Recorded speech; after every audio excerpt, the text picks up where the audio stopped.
प्रकरणाची पुढील सुनावणी 24 तारखेला। आरोपींच्या वकिलांना सर्व पुरावे, कागदपत्र, इलेक्ट्रॉनिक डिव्हाइस देण्यात आल्याची माहिती।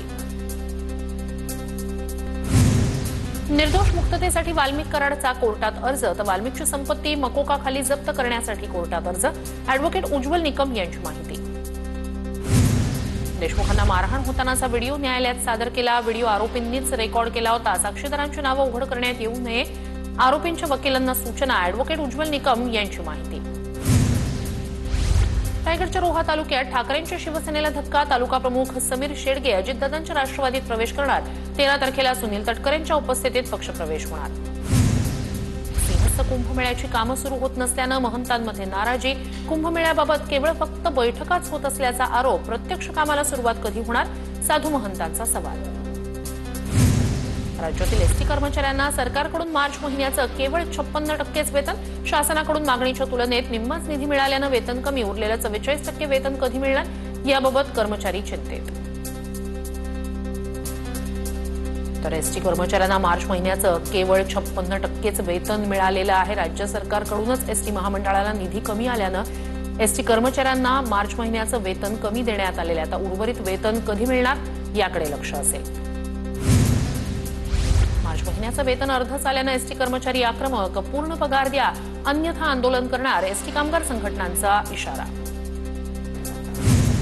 एसटी महामंडळानं राज्य शासनाकडे 1000 कोटी मागितले। सरकारनं पैसे दिल्यानंतर एसटी कर्मचाऱ्यांचे 100% पगार होणार, सूत्रांची माहिती।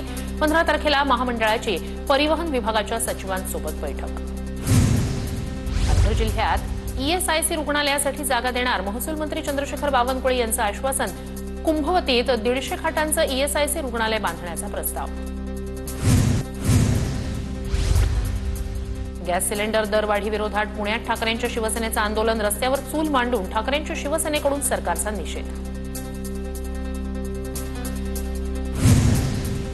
बनावट औषध प्रकरणात अधिकाऱ्यांवर कारवाई झालीच पाहिजे। आरोग्य विभागातून मंजुरी देणाऱ्या सर्वांची चौकशी झाली पाहिजे, आमदार कैलास पाटील यांची मागणी। लातूरमधील ड्रग्सच्या कारखान्यावर छापा। 11 किलो वजनाचं 2 कोटी रुपयांचे ड्रग्ज जप्त। लातूरच्या रोहिणी गावच्या शिवारात केलेल्या कारवाईत 5 जण अटकेत। नंदुरबारमध्ये ठाकरेंची शिवसेना आक्रमक। कर्जमाफी करण्याची मागणी, कर्जमाफी होत नसेल तर माणिकराव कोकाटे यांनी राजीनामा द्यावा, कार्यकर्त्यांची मागणी।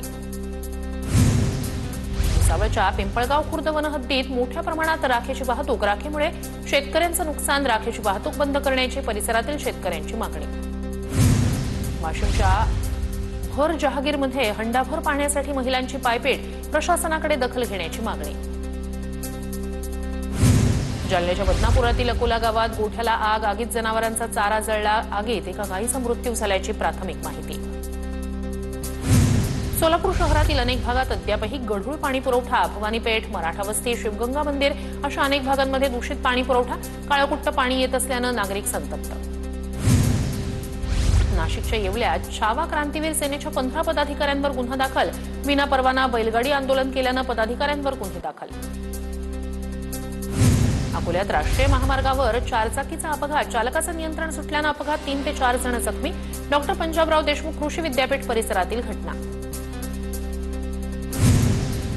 अंबरनाथच्या महेंद्रनगर परिसरातील अनधिकृत बांधकामांवर कारवाई, 5 गाळे, 7 घरं, 25 फाउंडेशन जमीनदोस्त। नागपूरच्या वसंतराव नाईक झोपडपट्टीत दोघांवर हल्ल्यात सागर मसराम यांचा मृत्यू, तर लक्ष्मण गोडे यांचा शासकीय रुग्णालयात मृत्यू। एका आरोपीला अटक, जुन्या वादातून हत्या झाल्याची माहिती। नारायण राणेंच्या वाढदिवसानिमित्तानं बास्केटबॉल स्पर्धेचं आयोजन। निलेश राणेंनी बास्केटबॉल खेळण्याचा आनंद लुटला। जळगावच्या सराफा बाजारात सोन्या चांदीच्या दरात मोठी वाढ। सोन्याचे दर 2300 रुपयांनी तर चांदीच्या दरात 3000 वाढ। पंढरपूर कॉरिडॉरचे नकाशे जाहीर। मंदिर परिसरात 60 ते 100 मीटरपर्यंत रुंदीकरण। प्रस्तावित कॉरिडॉरमुळे मंदिर परिसरातील 937 मालमत्ता बाधित होणार। चंद्रभागा नदी शुद्धीकरण प्रकल्पाचाही आराखड्यात समावेश।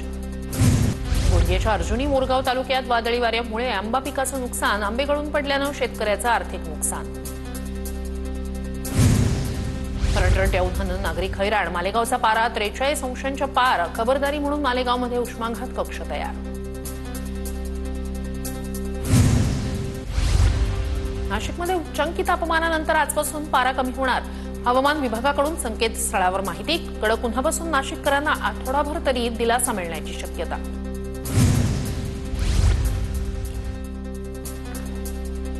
धुळ्याचा पारा 43 अंशांवर. तापमानात वाढ झाल्यानं दुभत्या जनावरांवरही परिणाम. जनावरांची काळजी घेण्याचं पशुसंवर्धन विभागाचं पशुपालकांना आवाहन. नांदेडमधील मध्यवर्ती बस स्थानकाचं 12 एप्रिलपासून स्थलांतर होणार. शहरातील कवठा भागात बस स्थानकाचं तात्पुरतं स्थलांतर होणार. बस स्थानक ते रेल्वे स्थानक रस्त्याच्या कामासाठी प्रशासनाचा निर्णय. डोंबिवलीत रिक्षा चालकाकडून गतिमंद तरुणीवर अत्याचार. 5 तासात आरोपी अटकेत. कोर्टाकडून 4 दिवसांची पोलीस कोठडी. जळगावच्या वावडदा फाट्याजवळ भरधाव वाहनाची दुचाकीला धडक. अपघातात दोघांचा मृत्यू, 1 जण गंभीर जखमी.